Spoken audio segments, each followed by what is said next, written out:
All right, here are the sets of sounds for the third quiz, quiz 3.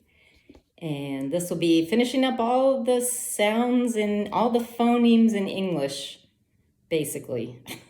I'll give you more details on that later, but this is basically all the phonemes in English. So we have k, just like you would think. This is, so k, like in the beginning of the word cold. Remember, there's not going to be any C. You never are going to transcribe a C when you are transcribing American English. All right, this is the sound k. So cold in coat, in kite, right? Anytime you have that k sound. This is the sound g. So it is never going to be the sound j, like in garage, the second G. It will always be the g in garage, g, g, g. End of the word pig, right? This is the sound eng, nga, nga, nga, nga. It's you call it an eng, E-N-G, eng. So this is, if you say the word sin, na, and feel where you end on a regular, you would transcribe that as an N, sin, like the sins, someone does a sin, na, na, na, and then say sing, nga, and you should feel you're not making an N at all. You don't say, like we spell it with that N-G, right? Sin, sing.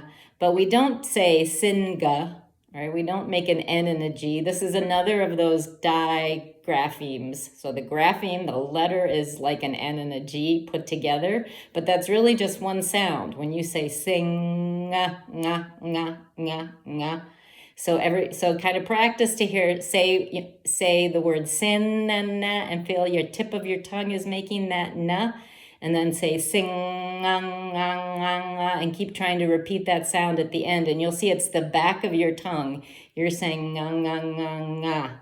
That's the sound. So sing, wing, as opposed to win, right? Those are very different sounds, and it's just one sound. This is, so after just saying this, so this is not a sound that's going to be on the International Phonetic Alphabet because it's really two sounds, and we'll talk more about that later. But the reason I'm giving it to you now is this is a very common set of sounds in English, so common that we kind of call this a phoneme in English. So like if you say ta, sha, ta, sha, ta, sha, ta, cha, keep saying ta and sha, right? This is the ta sound and the sha sound. Put them together and say them really fast and you get cha, cha, cha. This is our cha sound. So the grapheme that you would write, the digrapheme you would write would be a C and an H, like in the beginning and the end of church.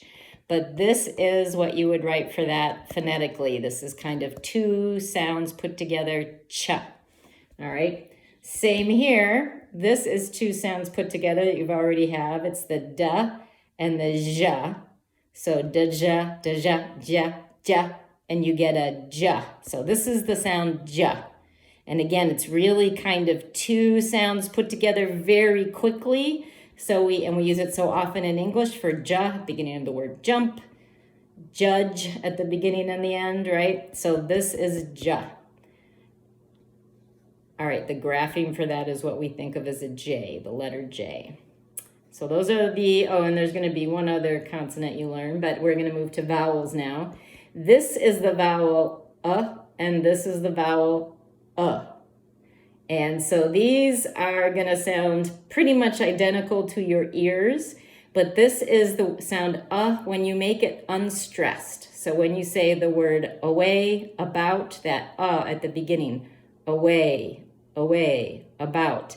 And you're going to you can kind of feel that away, away. This is when you make that sound in a stressed syllable. So like bud, hut, And if you make these two sounds, if you kind of say away, and then you say they actually are two different sounds. So this is made usually further back in the mouth and a little lower. And this is kind of made right in the middle of the mouth. But to our ears, they don't really sound different. Like you will hear, if I say, I'm going to say one of these to you and I say, you're going to not be able to see which one I'm saying really. All right, that's the way we kind of I put them kind of to mean they're more or less, to our ears as American English speakers, they sound like the same sound. But this one is never stressed, and this one is always stressed. And we'll talk about that more later. So if I say to you, I would have to say this is I'll have to say this is the stressed and then you put the upside down V. If I say this is the unstressed then you'll put this is called the schwa. Okay, and we'll do a lot more with that later. This is the last consonant, wa, just like you would think, wa, wa, wa. Okay, and then we have the final vowels. Okay, this is the vowel aw, like when you're saying awesome. Okay, aw. Some people do not, so this, remember this vowel that we did, the like you open your mouth to a dentist and say So some people in the United States do not have the difference between and aw. They don't really say those two sounds differently at all. They have one sound there. People in the Midwest, where I'm from, in Michigan, people do have two different sounds, so you're going to have to kind of learn both of them. And we'll talk more about this too, so don't panic about this. But this, if you say the word cot, like open your mouth, cot, most people who have these two sounds differently would say cot differently from caught. And when they say caught, they use this sound. When they say cot, they use sound. And one difference is like this one, you're not really rounding your mouth, cot, not, tot. And when you say this word like caught, taught, you're rounding your lips some. So this is a rounded, we would say you round your lips. It's a rounded vowel.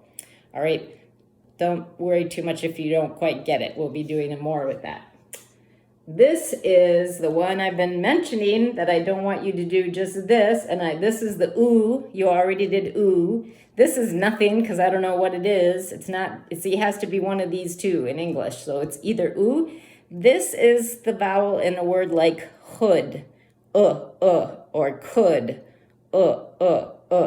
okay, So this is this is So it's a little different, a little bit hard, but we have it in some words, could, should, hood, okay? And here's your last diphthong. You could have a little line underneath these, little half moon underneath them if you want. This is the diphthong oi.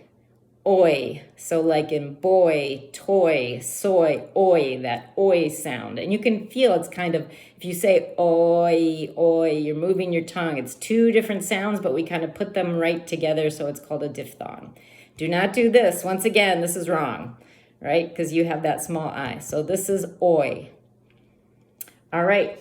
Now you have basically all the basic phonemes in English, and your quiz 3 can cover any of them.